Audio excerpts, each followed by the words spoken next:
ሲናገር የመጀመሪያው ሞትና ህይወት በምላስ እጅ ነው የሚል ቃል አለ ማለት ሰው በዚህ ምድር ላይ የሚኖረው ህይወት ጥሩም መጥፎም ሊሆን የሚችለው በምላሱ ነው በሚናገረው ነገር ነው በጥሩ ንግግሩ ወይ በመጥፎ ንግግሩ ማለት ነው በአንጻሩ ደግሞ ከሞት በኋላ ያለውን ሲገልጽ ከቃልህ የተነሳ ትጸድቃለህ ከቃልህ የተነሳ ትኮነናለህ ይላል ስለዚህ ቃል ይሄንን ያህል እጅግ በጣም ወሳኝ የህይወት ክፍል ነው በሃይማኖት አካባቢም ደግሞ ጸሎት በቃል ነው የሚደረገው ቡራኬ በቃል ነው የሚደረገው ሰው ንስሐ ቢገባ በቃሉ ነው ቢጠመቅ ውሃው ላይ ጸሎት ይደረግበታል ያ ቃል ነው ውሃው ቃሉና መንፈሱ ነው የሚሰሩት ስለዚህ ቃል ይሄንን ያህል በሁሉም የህይወታችን መንገድ ውስጥ ነው እና ሰዎች ወደ ጋብቻ የሚገቡት ወደ ሌላ ስራም ቢገባ ኢንተርቪው ተደርጎ ነው አይደል ስለዚህ ያም ቃል ነው በመነጋገር ነው ጥሩ የተናገረ ሰው ነው የሚቀጠረው ጥሩ ያልተናገረ አይቀጠርም በየትኛውም ዘርፍ ብናየው በጋብቻም ጥሩ ተናግሮ ሴቷን ማሳመን የቻለ ሰው ነው ወደ ጋብቻ መግባት የሚችለው ስለዚህ ዓለማችን ከቃል ጋር የተያያዘ ዓለም ነው በአጠቃላይ ስለዚህ ቃል ይህንን ያህል ኃይል አለው መልካም እንግዲህ ንግግሮቻችን ቃላቶቻችን ይሄን ያህል አቅም ካላቸው የጥላቻ ንግግር ከሰው አንደበት ለምን ይወጣል መነሻው ምንድነው ብለህ ታምናለህ አዎ እንግዲህ ያው ውስጥ ያሰበው ነው አንዳንዴ ሰዎች መጥፎ ነገር ይናገሩና ውስጤ ንጹህ ነው ሊሉ ይችላሉ የልባቸውን አውርደው ሲጨርሱ ማለት ነው ግን ማንኛውም ክፉም ጥሩም ነገር የሚወጣው ውስጣችን ከሚያሰላስለው ነገር ነው እንደውም አንድ አባት ምን አሉ ይባላል አንዲት ሴት እኔ አፌ ለፈልፋል እንጂ ውስጤ ንጹህ ነው ትላቸዋለች ስትላቸው እሱማ እባብም መርዙን ከተፋኮ ውስጡ ንጹህ ነው ብለው ተናግረው እና አንዳንዴ የምንናገረው ቃል በጣም ከባድ ኃይል እንዳለው አንረዳ ልጆች በልጅነታቸው ጊዜ በቤተሰቦቻቸው ዱላ ሊወርድባቸው ይችላል ሊገረፉ ይችላሉ ግን በዱላ የሚደርስባቸው እንትን ቅጣት ከሆነ ጊዜ በኋላ ጠባሳው ቁስሉ ይጠፋል ቃላት ግን አይጠፉ ምላስ አጥንት የለውም ግን አጥንት ይሰብራል ይባላል ሰዎች በቃላት ይሰበራሉ የማይረሱት ንግግር ሊሆን ይችላልና ህይወታቸውን ሙሉ ያንን ያሰላሰሉና መጥፎ ንግግር የጥላቻ ንግግር ሰዎች ጥሩ ስሜት እንዳይሰማቸው የሚያደርጉ ንግግሮች ኃይላቸው በህይወት ዘመን ሁሉ የሚቀጥል ነውና ያቆሰልነውን የደበደብነውን ሰው ልናከመው እንችላለን አይምሮ ላይ የተወነውን ሰው አሁን እንግዲህ ዘመናችን የሶሻል ሚዲያ ነው እንደ የሆነ ቴክስት ማጥፋት ይቻላል ሰውየው ሳያነበው የተናገርሽውን ቃል ግን ሰውየው ሳያመው ማጥፋት አትችልም አይምሮ ውስጥ ይቀራል እድሜውን ሙሉ ያንን ያሰላሰለ አንቺን ባየ ቁጥር ባስታወሰ ቁጥር ይሄ ስሜት እንዲሰማው የሚያደርግ ነው ስለዚህ ቃል ኃይል እንደዚህ ድረስ ነው ማለት ነው እንግዲህ የጥላቻ ንግግሮቻችን በዚህ ያህል የሚጎዱን ከሆነ መልካም ንግግሮቻችንን ማየቱ መልካም ይመስለኛል ከሰዎች መልካም ንግግር በሚወጣበት ጊዜ ማን ነው የሚጠቅመው ብለህ ታምናለህ አዎ እንግዲህ የንግግር መልካም ንግግር በጣም በቀላሉ ወጪ ሳናወጣ ልንሰጠው የምንችለው ለሰው ልንሰጠው የምንችለው ስጦታ ነው ልክ ቅድም እንዳልኩት ዓለምን ሲፈጥር እግዚአብሔር ብርሃን ይሁን አለ በዓለም ላይ ብርሃን ሆነ ይላልና እኛ ያው በእግዚአብሔር ምሳሌ የተፈጠርነው ዓለምን ብርሃን ማድረግ ባንችል የሆነ ሰው ግን ቀን ብሩህ ማድረግ እንችላለን በጥሩ ሰላምታ በጥሩ ንግግርና በመጥፎ ንግግር ደግሞ ቀኑን ማበላሸት እንችላለን የሚገርመው የምንናገረው ሌላው ቀርቶ አሁን እኔ ለራሴ የምናገረው ቃል እኔ ላይ ኢፌክት አለ ለምሳሌ ዛሬ በጣም የሚያስጠላ ቀን ነው ብዬ ከጀመርኩ ቀኑ ያስጠላኛል ለምን አይምሮአችን የተሰራው የሚሰማውን ያመነ እንዲቀጥል ነው አክት እንዲያደርግ ነው ስለዚህ ዛሬ ቀኑ መጥፎ ነው ወይም ይሄን ነገር አልችለውም ካልን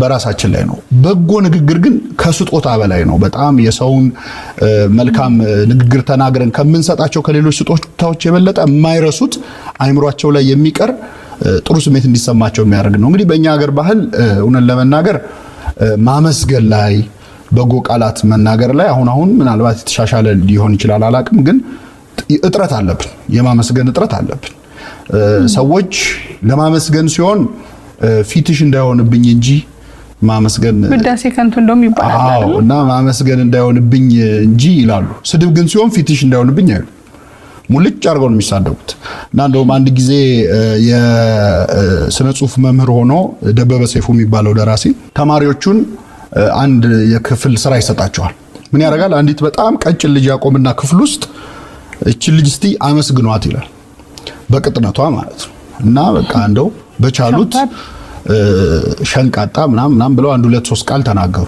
አሁን ደግሞ ስደዋት አላቸው ሲላቸው እንደ ዝናብ ነው ያወረዱባት ማለት ነው። በጣም ብዙ ስድብ ስለ ቅጥነቷ። ወፍራም ሴት ደግሞ አቁሞ አመስግኗት፣ መጀመሪያ አመስግኗት አለ። ጥቂት ቃላት ድንቡሽቡሽ ምናምን አሉ። ከዛ ወደ ምስጋናው ሲመጣ፣ ወደ ስድቡ ሲመጣ ግን በጣም ስብር የሚያደርግ ነው። ምንድነው ይህንን ማንሳት የፈለገው? የምስጋና ቃል ሲሆን ቮካብለሪ ራሱ ያጥረናል። ቃሉ ስለሌለ አይደለም፣ ስለማንጠቀምበት ነው።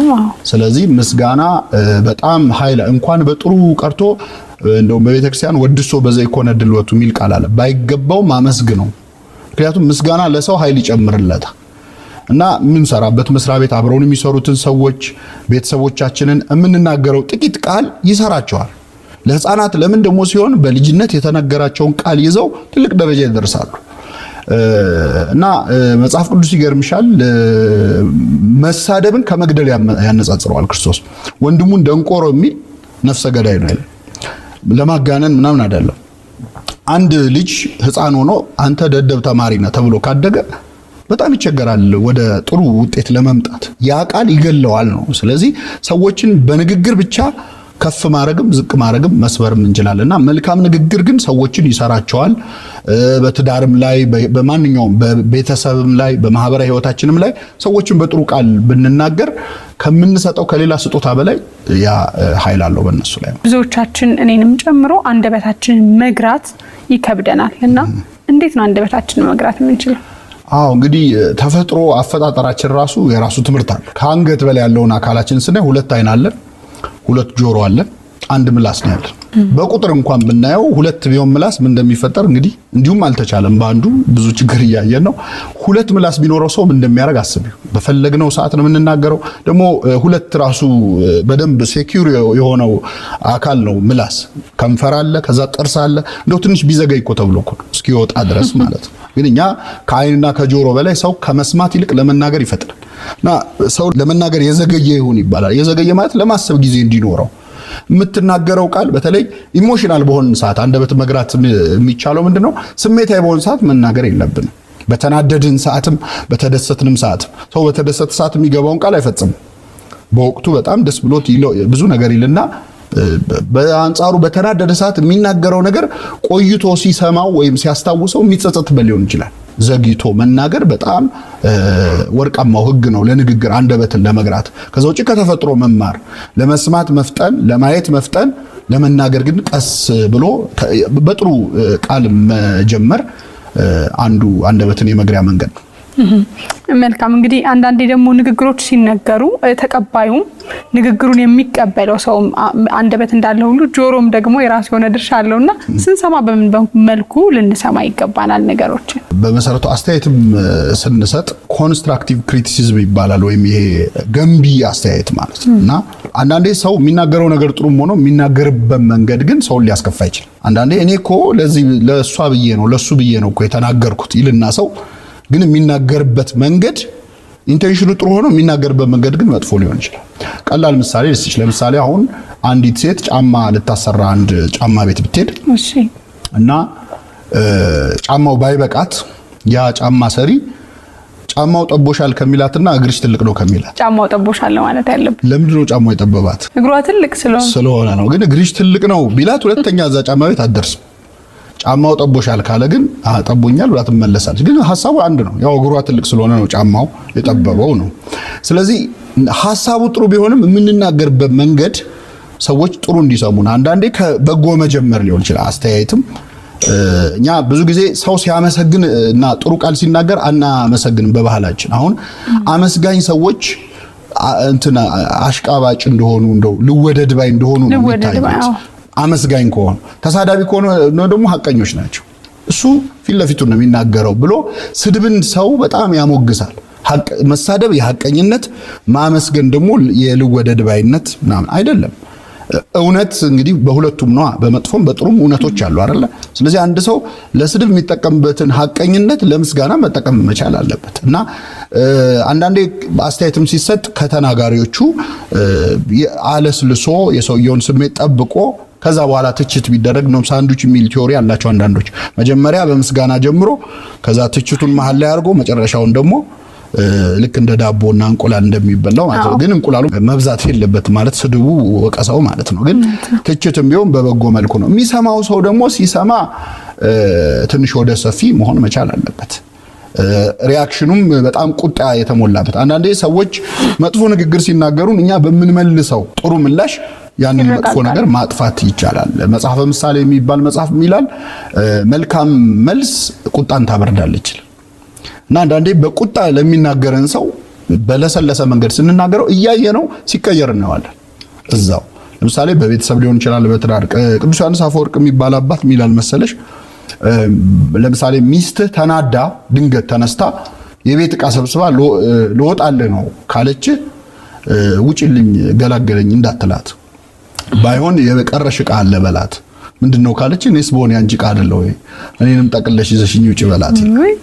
እርግጠኛ ነኝ ተመልሳ ቁጭ ነው ተመልሳት። እና መልካም ንግግሮች አንዳንዴ የሰዎችን ስሜት የተናገሩትን ራሱ እንዲያጤኑ ተናግረው እስኪጨርሱ ዝም በማለት እንኳን ማቀዝቀዝ ይቻላልና የሚሰማው ሰው ወደ ሰፊ ሆኖ ስድብም ቢሆን ወዲያው ሪአክት ባለማድረግ ሰውየው ተናዶ ይሆናል በማለት ማቀዝቀዝ ይቻላል።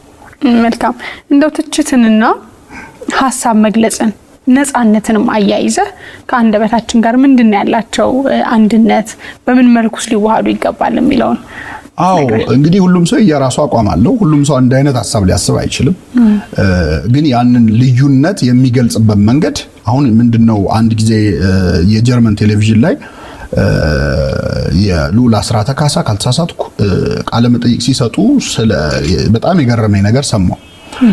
ምንድነው የሚሉት አፍሪካ ውስጥ ወይ ደጋፊ ነው ወይ ተቃዋሚ ነው እንጂ ኦፖነንት የሚለው ቃል አቻ የለውም ይላሉ። ማለት ወይ ጠላት ነው ወይ ወዳጅ ነው እንጂ በሐሳብ የሚለይ ለሚለው ሩም የለውም አሉ። እንግዲህ ቮካብላሪው ሊኖር ይችላል የሆነ ሀገር ተፈልጎ፣ ግን ጽንሰ ሐሳቡ የለም። እኛ ስንደግፍም እስከ መጨረሻው ነው፣ ስንቃወምም እስከ መጨረሻው ነው። እና በዛ ምክንያት ልዩነቶቻችንን ማስተናገድ አንችልም። አንድ ሰው አይ ይሄም እኮ እንዲህ ማለት ነው ይሄም እንዲህ ሊሆን ይችላል ብሎ ሚዛናዊ ከሆነ በቃ ልወደድ ባይ እንደሆነ ነው የሚቆጠረው። ወይ መጥላት አለበት ወይ ማመስገና። እና ሐሳቦቻችንን በጣም በሰለጠነ መንገድ መናገር ይቻላል ሌላውን ሳናስከፋ። አሁን ደግሞ የከፋው ምንድነው በፊት ስድብ እና ክፉ ንግግር በግል ነው የምንናገር የነበረው። ድሮም እኮ ስድብ ነበር፣ እሱማ በደንብ ነው የምንሰዳደብ የነበረው። ግን አሁን ለየት ያለው ቴክኖሎጂ መጣ። ስለዚህ እኔ አንድ ለምሳሌ በሶሻል ሚዲያ ቢሆን እኔ አንድ ሰው ስሳደብ እሱን ብቻ አይደለም ማስከፋው፣ ያንን ስድብ አይቶ ስለሱ መጥፎ የሚያስብም ሰው አለ፣ ወይ ደግሞ እሱ እንዴት እንዲባላል ብሎም የሚከፋው ሰው አለ። ስለዚህ የብዙ ሰው ህይወት ነው የምነካው ማለት ሳመሰግንም የዛን ያህል ነው ኃይሉ። እና ቴክኖሎጂው አለ የሚቆይ ለትውልድ የሚተላለፍ ስድብ ነው እያደረግን ያለው። እና የሆነ ቦታ ሰዎች ተገደሉ የሆነ ቦታ እንዲሞቱ ሲባል እንዴት ሰው በሰው ላይ ጨክና እንላለን። ግን ቃላት ራሳቸው ከመግደል አይተናነሱ። እዚህ ጋር የቆሰቆስከው ሰዓት ነው እዛ ጋር የሚነዳው። እና ሐሳቦቻችንን ልዩነቶቻችንን በጣም ድሮ ዩኒቨርሲቲ ስንማር የመጸዳጃ ቤት ውስጥ ነው ሰዎች ሐሳባቸውን የሚገልጹት።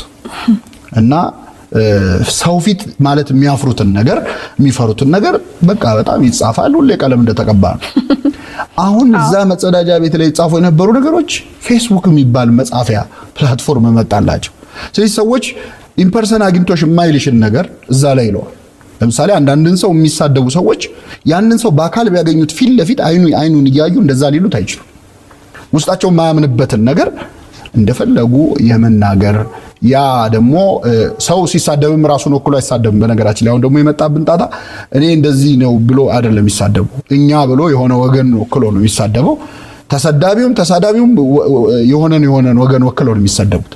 ያ ደግሞ መሬት ላይ ብዙ ችግር ያመጣል እያየነውም ነውና ኃላፊነት በተሰማውና በታረመ መንገድ ሐሳብን መግለጽ በጣም በጣም አስፈላጊ የሆነበት ዘመን ላይ ነው።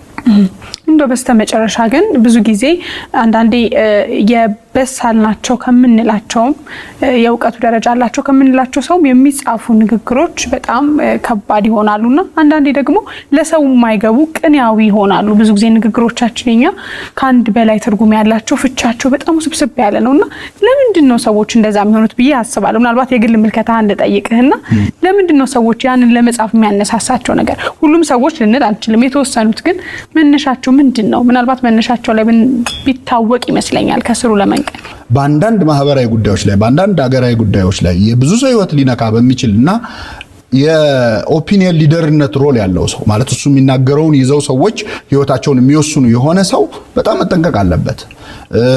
ያው ምንድነው አንዳንዴ ስሜት የሚነኩ ነገሮች ይከሰታሉ በሀገራችንም በዓለማችንም እና በዛ ስሜት ላይ ሆነን ስንጽፍ ሌላ ቀን የማናምንበትን ነገር ኮምፕሮማይዝ አድርገን ልንጽፍ እንችላለን። ስለዚህ ያን ቀን ባንጽፍስ?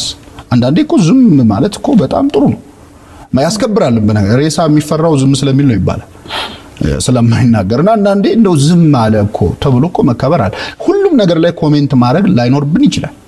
ሁሉም ነገር ላይ አስተያየት መስጠት ላይኖርብን ይችላል። ስለዚህ በተለይ ስትጽፍም ስትናገርም እንደው ለማንኛውም ሰው ጥሩ ጽንሰ ሐሳብ ምናልባት የዛሬው ቀን የምትሞትበት የመጨረሻ ቀን በህይወት የምትኖርበት ቢሆን አሁን የምትጽፈው ማለት የመጨረሻ ቃል ነው። እስቲ የመጨረሻ ቃል ተናገሩ ቢባል ምን ተናግረን ምን ሞተው? አንድ ሰውዬ ወንጀለኛ ነውና ሊገደል ሲል የመጨረሻ የምትለው ነገር ካለ በል አሉት እና ሲሉት ለኔስ ትምህርት ሆነኝ ይብላኝ ለእናንተ ብሎ ሞተ ይባላል።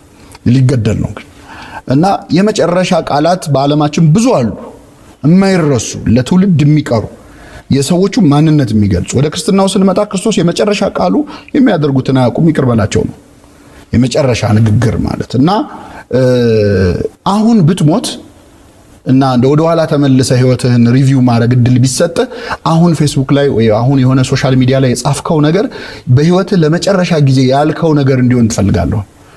ይሄን ብሎ መሞት በጣም ያሳዝናል እና እያንዳንዱ ቃል መቼስ እድሜያችን የተወሰነ አይደል አንቆጥሮም እንጂ እኮ ልክ ለምሳሌ አሁን እንደ ትዊተር ምናምን የተወሰኑ ቃላት አይደለ እንድንጽፍ የሚፈቅደው የሰው ልጅም እኮ እዚህ ምድር ላይ የተፈቀዱለት ቃላት የተወሰኑ ናቸው።